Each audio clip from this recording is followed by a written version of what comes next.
آپ کی بیٹی آپ کے گھر والے نہیں مانیں گے، میں حبشی ہوں، میں سیاہ فام ہوں، آپ کی بیٹی مجھے دیکھنا نہیں پسند کرے گی۔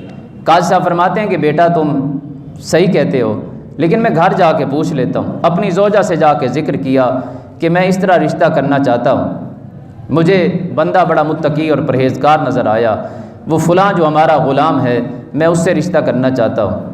زوجہ نے کہا کہ مجھے تو اعتراض نہیں، بیٹی سے پوچھ لیں۔ بیٹی سے جا کر پوچھا کہ بیٹی کیا میں اس طرح رشتہ کرنا چاہتا ہوں؟ اس نے کہا ابا جان آپ مالک ہیں، آپ جیسے کہیں گے میں آپ کو کبھی شرمندہ نہیں کروں گی۔ آپ نے مجھے حق اور حلال کا پیسہ کھلایا ہے، آپ نے کبھی غلط فیصلہ نہیں کیا، کبھی کوئی پیسہ غلط تحفہ قبول نہیں کیا، آپ نے جس طرح کی تربیت کی ہے کیا میں کچھ سوچ سکتی ہوں؟ آپ جیسے کہیں گے میں ویسا کروں گی۔ قاضی صاحب نے مبارک کے ساتھ رشتہ کیا، اور اللہ نے کچھ عرصہ کے بعد، سال 2 سال کے بعد اللہ نے بیٹا عطا فرمایا، اور ماں باپ نے اس کا نام عبداللہ رکھا، اور دنیا جس کو عبداللہ بن مبارک کہتی ہے وہ یہی خاندان تھا۔ حضرت عبداللہ بن مبارک کا نام سنا ہے نا؟